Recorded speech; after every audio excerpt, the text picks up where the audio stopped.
네, 안녕하세요. 생등심입니다.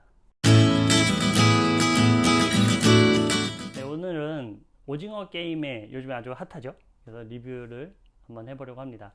뭐 여러 가지 일루미나티라든지 그런 내용들, 신세계 정부에 대한 내용들, 결국에 이제 그 피라미드의 탑이 살아남는다. 뭐 이런 여러 가지 내용들이 담겨져 있는데 그것들은 이제 따로 블로그나 유튜브 리뷰를 통해서 일루미나티와 관련된 것들 한번 바라보시기 바라고, 뭐 보면 뭐 바포맷이 나오고 거기서 이제 칩이 인식돼서 그 칩을 스캔하는 장면들도 나오고 뭐 여러 가지 많은 장면들이 나옵니다. 그런데 제가 그 중에서도 저는 항상 하나님께서도 이런 악한 컨텐츠를 제작하시면서도 그 안에 기독교적인 메시지를 넣으신다라고 제 생각입니다.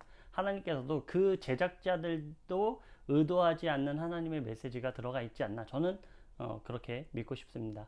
네, 그래서 오징어 게임도 그 안에서의 기독교적인 메시지들이 분명히 있습니다. 물론 세상 사람들은 예수님을 잡지 않을 것입니다. 그러나 우리는, 깨어있는 우리는 예수님을 붙잡는 삶으로, 세상의 물질이냐 예수님이냐 이 두 가지의 선택이 있다면 예수님을 선택하는 그런 선택을 해야 될 것입니다. 마지막 때는 더욱더 필요하죠. 네, 잠깐 이제 리뷰를 하자면, 이제 주인공인 이정재 씨가 나와서 그 지하철 씬을 저는 좀 봤으면 좋겠어요. 그래서 공유 씨가 다가와서 혹시 선생님 했더니 바로 이정재 씨가 어떻게 합니까? 아, 저 예수 안 믿어요.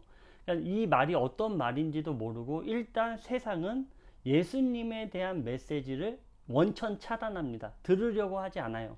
그게 어떤 메시지인지를 들으려 하지 않습니다. 물론 그 내막에는 크리스천들이 온전히 살지 못했기 때문에, 예수님의 그 모습대로 살지 못했기 때문에, 예수님의 가르침과는 정반대의 삶의 결과물, 그 열매들을 냈기 때문에 그런 듣지 않는, 원천 차단하는 일들이 있겠죠. 이것은 기독교인들에게 대한 메시지, 또한 세상 사람들에게도 너희들 그럴지라도 들어야 되는 메시지는 사실 예수 그리스도라는 사실이죠. 그런데 그들은 듣지 않습니다. 어쨌든 그러나 그 상황 가운데서 자기는 뭐 그걸 전하려 하는 것이 아니다. 그리고 저랑 뭐 내기하실래요? 뭐 게임 하실래요? 뭐 이렇게 얘기를 하는데, 뭐 관심을 보이지 않다가 공유 씨가 이 케이스를 열었더니 거기에 돈이 있습니다. 그랬더니 그때부터 이정재 씨의 눈이 확 바뀌죠. 세상의 물질에는 관심이 너무나 많은 현대 시대상에 대하여 잘 얘기하고 있습니다. 예수님은 관심 없어요. 그러나 세상의 물질은 눈이 돌아갈 정도로 관심을 보인다. 이것에 대해서 시작을 하고 있죠. 이것이 이제 첫 회에 나오는 장면이고, 끝에 이제 마지막 회에 나오는 장면은 뭐냐면 스포가 있죠. 네. 이정재 씨가 이제 우승을 하고 그 일루미나티 최고 상위의 자리에 올라가서 456억이라는 돈을 받아서 이제 나오게 됩니다. 나오는데 그냥 나오지 않죠. 이제 그 시설물들을 보면 안 되니까 눈을 가려서 사람들이 많이 지나다니는 자리에 이 이정재 씨를 버리고 갑니다. 거리에는 많은 사람들이 있어요. 그런데 그 사람들은 거들떠도 보지 않습니다. 그런데 우리가 흔히 굉장히 싫어하는, 굉장히 어떤 혐오하는 그 대상인 누가 있습니까? 길거리에서 이제 불신지옥, 예수 천당 뭐 이것을 외치는 사람, 이 사람만 이정재 씨한테 가서 이 묶여 있는 그 리본을 풀어주죠. 이것은 마치 암흑에 있는 대상들에게 이 풀어주는 그 역할을 하지 않았나. 그리고 그때부터의 선택이 주어집니다. 불신지옥, 예수천당 그 십자가를 가지고 있었기 때문에 그 풀어주기 위해서 십자가를 내려놓고, 그리고 풀어준 이후에 이정재 씨가 눈을 뜨니까 그 대상이 이렇게 얘기하죠. 예수님 믿으세요 라고 얘기합니다. 이것은 우리들에게 큰 메시지를 주는 것 같습니다. 우리가 어찌했던, 어떤 세월을 보내왔던 예수님을 믿으면 됩니다.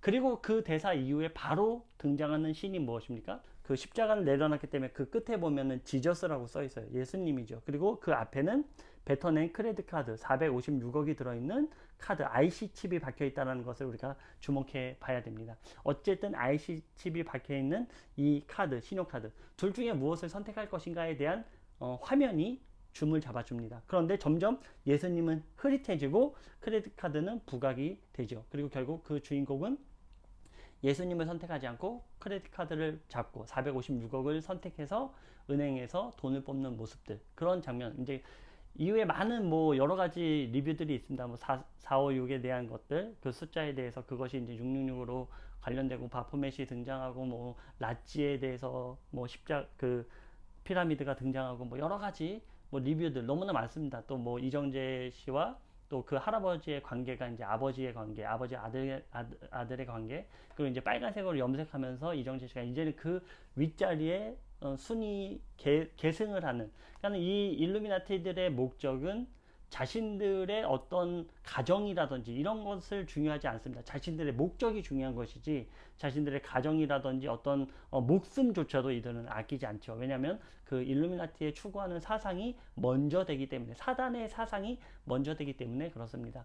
어쨌든 이 안에서의 기독교적인 메시지, 그리고 이제 그 중간에 누가 등장하냐면 기독교인이 등장해요. 그런데 이 기독교인이 굉장히 이기적입니다. 하나님을 찾고 막 주여 주여 하지만 성경에서 예수님이 말씀하신 대로 주여 주여 하는 자마다 천국에 이르지 못하는 모습을 아주 잘 보여주고 있습니다. 말로는 주여 주여 하지만 그의 행위는 굉장히 이기적이죠. 이것은 현대 크리스천들, 현대 기독교인들에게 던져주는 메시지입니다. 너희들은 이웃을 사랑하지 않고 하나님을 사랑한다고 하면서 이웃을 사랑하지 않는 너희들의 행위가 과연 올바른 것인가? 그것에 대한 그 기독교인 어떻게 됩니까? 그렇게 말로만 예수님을 외친 자는 결국에는 죽고 맙니다. 그것이 드라마 안에 포함되어 있죠. 결국에 이제 기독교인들에게 주는 메시지는 그겁니다. 그리고 사회에 주는 사람들, 그러니까 뭐 여러 가지 얘기할 게 너무나 많지만 그것까지 다 얘기하면 너무나 길어지기 때문에 결국에는 뭐냐면 세상은 기독교인들을 혐오하게 만들어놨고 메시지 자체를 혐오하게 만들어놨습니다. 그거의 주체는 기독교인들이죠. 기독교인들이 올바로 살아가지 않았기 때문에 그 메시지가 그렇게 되는. 그래서 이제는 대놓고 이런 일루미나티라든지 마지막 계획을 내포하고 있는 이런 드라마를 뭐 보여줘도 전혀 세상은 요동치 않습니다. 이런 것에 전혀 포커싱하지 않습니다. 그러나 우리는 이 마지막 때를 살아가는 우리는 이것이 주는 메시지가 있구나. 우리가 결국에 마지막에는 예수님을 선택할 것인가 아니면 돈을 선택할 것인가, 세상을 선택할 것인가의 이 두 가지 선택에 있을 것이다. 칩을 선택할 것이냐 아니면 예수님을 선택할 것이냐. 아마 이런 선택이 우리 가운데, 우리 인생 가운데 있을 것입니다. 뭐 매 순간마다 있죠. 이것을 우리가 기억하시고 만약에 오징어 게임을 보신다면 이러한 어떤 입장에서 한번 바라보면 좋지 않을까, 그렇게 생각합니다. 네, 오늘은 여기까지 하겠습니다. 감사합니다.